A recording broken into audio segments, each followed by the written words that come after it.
Good morning, everyone. Happy Monday. It is July 6th. Back to work after the holiday weekend. I'm Lisa. Robert Poynter is in for Lydia on this July 6th, and we do have some weather to talk about.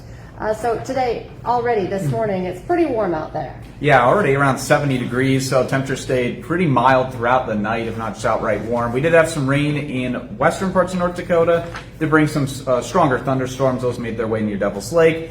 Besides a few showers this morning, we're just about done with this morning's rain. And then we shift our focus to this afternoon, where we could see strong, severe thunderstorms in eastern North Dakota in the Lakes Country. Okay, and it's going to be pretty hot. Yes. Temperatures, one part of those storms, they're getting a lot of fuel from the warm, humid air, getting up to around 90 in Fargo. Of course, with the humidity, it's going to feel even hotter outside. And then you have those storms to talk about. Some of those storms could have large hail, strong winds, isolated tornado threat not out of the question. So we'll be busy this afternoon, just keeping a close eye on the skies. Yeah, stay weather aware. Good time to have that the WDAY Storm Tracker weather app and kind of track wherever you are. If you're still out the lakes or you're, back home. Okay, so not everyone likes the hot weather. We have a little bit of a cool down mid. Yeah, but it'll still be really nice. Temperatures will be around 80 degrees, so still warm. But more importantly, the humidity will back off for a few days. That goes into Thursday as well. So just walking around too, you won't have that sticky mugginess feeling in the air. That changes as we go into the following weekend, in which we're back up to around 90 degrees. So short-lived break, but it'll be pretty nice outside. And still like some rain chances, storm chances throughout the week, not just today, right? Yeah, just scattered throughout this week, mainly today, tomorrow, and a little bit into Wednesday. But Thursday's looking dry, and then we bring those storm chances back in as we go into the following weekend. Okay. Anything else? I think that's about it. Again, it's going to be hot and muggy today, and then we'll just be tracking those storms later on by mid to late afternoon. All right. Sounds great. Thank you, Robert. Okay, to some of your news headlines now this morning. It's a big day for the city of Fargo. A new mayor and 2 city commissioners will be sworn in tonight. Mayor Josh Boucher, along with Commissioners Chad Peterson and Nikki Gullickson, will then take part in their first city commission meeting. One of the mayor's first official actions will be appointing John Strand as deputy mayor. Strand is now the city's longest-serving commissioner, now serving his 3rd term. Tonight will also be the first meeting for the new mayor and commissioners in West Fargo. Mayor Eric Jertvig is starting his term by asking city staff to start figuring out how the community feels about data centers. He says he wants staff to figure out how the city can get community feedback about the possibility of data centers coming to the city. He says rather than waiting for a specific proposal to pop up, he says getting ahead of it would allow West Fargo to build a framework for the community to help them guide them through it. A search for a missing boater in Beltrami County has ended tragically. It happened Friday evening on Moville Lake, which is about 5 miles north of Bemidji.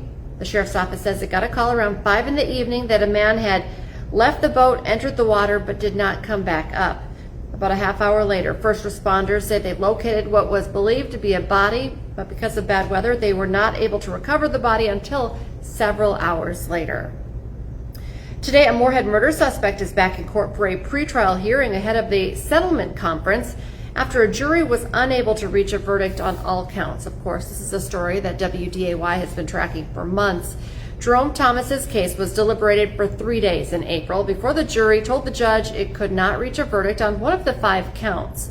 He's charged in the deadly drive-by shooting of James Hamilton in April of last year. In a separate case, Thomas is also accused of targeting that same man in an earlier drive-by shooting. The trial in that case has been pushed back to August, but Thomas is scheduled to be in court this morning at 8:30.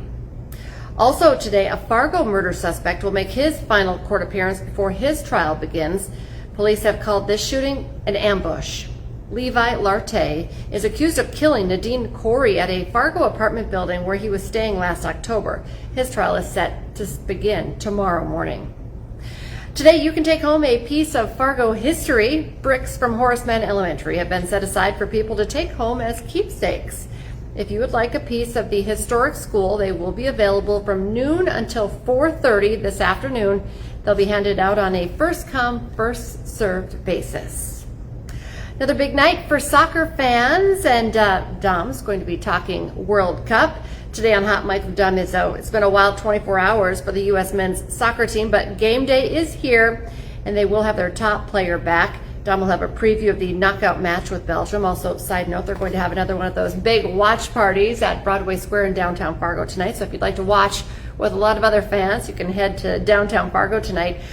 Plus, one of North Dakota's top girls basketball players has made her future plans.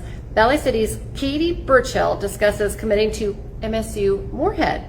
Hot Mic is live from 9 to 11 on WDAY Extra and also streaming on Inforum.com.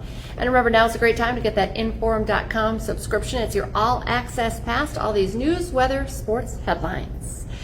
Join us for our next newscast. It's coming up at 11 this morning, and then we have you covered today, 4, 5, 6, 9, and 10. And we'll be back tomorrow morning with more First News. Have a great day, everyone.